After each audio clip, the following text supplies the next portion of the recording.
도화살 있으면 바람 피운다? 주변에서 이런 말 한 번쯤 들어보셨을 거예요. 너 사주에 도화살 있어? 조심해야겠다. 이런 식으로요. 마치 도화살이 있으면 연애 사고를 칠 운명인 것처럼 말하죠. 그런데 재밌는 사실 하나 알려드릴게요. 연예인, 아이돌, 인플루언서, 대중에게 사랑받는 사람들 사주를 보면 도화살이 있는 경우가 굉장히 많습니다. 오히려 도화살을 잘 쓰는 사람들이에요. 그렇다면 도화살은 정말 조심해야 할 흉살인 걸까요? 아니면 제대로 알고 쓰면 인생 최고의 무기가 되는 걸까요? 오늘 영상의 질문은 이겁니다. 도화살, 피해야 할 살인가 활용해야 할 재능인가? 먼저 도화살이 뭔지부터 정리해 볼게요. 도화살의 도화는 복숭아꽃을 뜻합니다. 복숭아꽃이 화사하게 피면 벌과 나비가 모여들잖아요. 그래서 도화살이 있는 사람은 이성을 끌어당기는 매력이 있다고 본 거예요. 옛날 표현으로 하면 색을 밝히는 기운이라고도 했죠. 근데 여기서 오해가 생깁니다. 옛날에는 이성에게 인기 많은 게 꼭 좋은 일만은 아니었거든요. 집안 망신, 가문의 수치, 이런 시선이 있었으니까요. 그래서 도화살을 흉살, 그러니까 안 좋은 살로 분류했던 겁니다. 하지만 지금은요, 매력이 곧 경쟁력인 시대잖아요. 연예인, 유튜버, 영업직, 서비스업. 사람을 끌어당기는 힘이 돈이 되는 시대입니다. 같은 도화살인데 해석이 완전히 달라진 거죠. 그럼 내 사주에 도화살이 있는지 어떻게 알 수 있을까요? 도화살은 내 사주의 지지, 그러니까 띠에 해당하는 글자로 봅니다. 자, 묘, 유. 이 네 글자가 도화에 해당해요. 쉽게 말하면 이렇습니다. 자는 쥐띠 글자, 오는 말띠 글자, 묘는 토끼띠 글자, 유는 닭띠 글자입니다. 사주 8글자 중에 이 네 글자가 하나라도 있으면 도화살이 있다고 봅니다.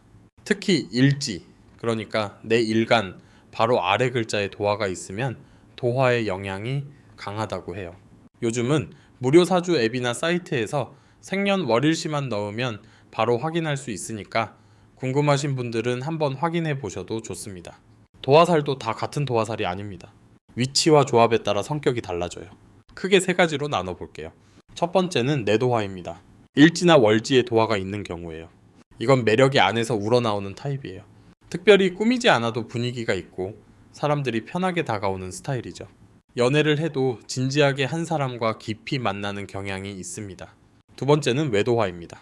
연지나 시지에 도화가 있는 경우예요. 이건 매력이 밖으로 발산되는 타입입니다. 사교적이고 화려한 걸 좋아하고 사람들 사이에서 주목받는 걸 즐기는 경향이 있어요. 다만 이성관계가 복잡해지기 쉽다는 해석도 있습니다. 세 번째는 도화가 여러 개인 경우입니다. 사주에 도화 글자가 2개, 3개 이렇게 겹쳐 있으면 매력은 확실히 강해요. 근데 그만큼 유혹도 많고 이성 문제로 휘둘리기 쉬운 구조가 되기도 합니다. 좋게 쓰면 연예인급 매력, 안 좋게 쓰면 구설수. 양날의 검인 거죠. 자, 여기서 중요한 포인트입니다. 도화살 자체는 좋은 것도 나쁜 것도 아닙니다. 칼이 요리사 손에 있으면 훌륭한 요리가 나오고 엉뚱한 사람 손에 있으면 사고가 나는 것처럼요. 도화살도 어떻게 쓰느냐의 문제예요. 잘 쓰면 이런 장점이 있습니다. 첫인상이 좋고 호감을 쉽게 얻습니다. 예술적 감각과 미적 센스가 뛰어납니다. 영업, 상담, 서비스 분야에서 강점을 보입니다. 대중을 상대하는 일에서 빛을 발합니다. 실제로 성공한 연예인, 아나운서, 인플루언서 사주를 보면 도화살이 있는 경우가 많습니다. 본인의 매력을 직업으로 승화시킨 케이스죠. 반면 조심해야 할 부분도 있습니다. 이성관계가 복잡해지기 쉽습니다. 유혹에 약하고 감정에 휘둘릴 수 있습니다. 외모나 인기에 지나치게 집착할 수 있습니다. 가십이나 구설수에 휘말리기 쉽습니다. 결국 핵심은 이겁니다. 도화살의 에너지를 일과 재능 쪽으로 쓰느냐, 이성관계 쪽으로만 쓰느냐, 방향을 어디로 두느냐에 따라 결과가 완전히 달라지는 거예요. 그렇다면 도화살이 있는 사람은 어떻게 해야 할까요? 세 가지만 기억하시면 됩니다. 첫째, 매력을 직업으로 연결하세요. 사람 만나는 일, 대중 앞에 서는 일, 예술이나 디자인 관련 일, 도화살의 에너지가 자연스럽게 발휘되는 분야로 가면 힘 안 들이고 잘할 수 있습니다. 도화를 억누르려고 하지 말고 생산적인 방향으로 흘려보내는 거죠.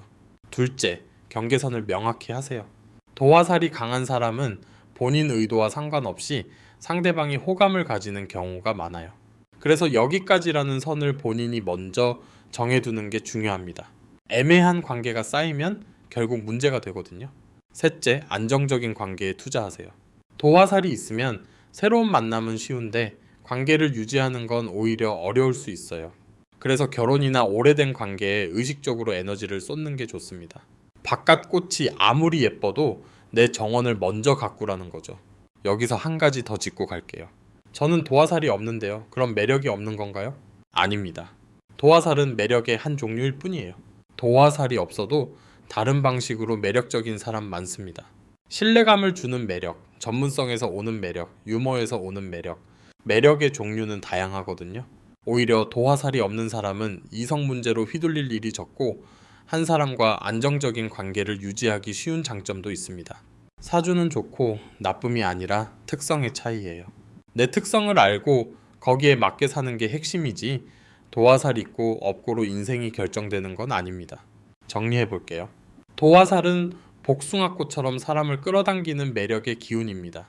옛날에는 이걸 경계해야 할 살로 봤지만 지금은 잘 쓰면 최고의 무기가 될 수 있는 재능이에요. 핵심은 한 문장입니다. 도화살의 에너지를 어디로 흘려보내느냐. 일과 재능 쪽으로 쓰면 대중에게 사랑받는 사람이 되고 이성관계에만 쓰면 복잡한 상황에 휘말리기 쉽습니다. 결국 방향 설정의 문제인 거죠. 내 사주에 도화살이 있다면 부끄러워하거나 걱정할 필요 없습니다. 대신 이 매력을 어디에 쓸지 한번 생각해 보세요. 그게 도화살을 가장 잘 활용하는 방법입니다.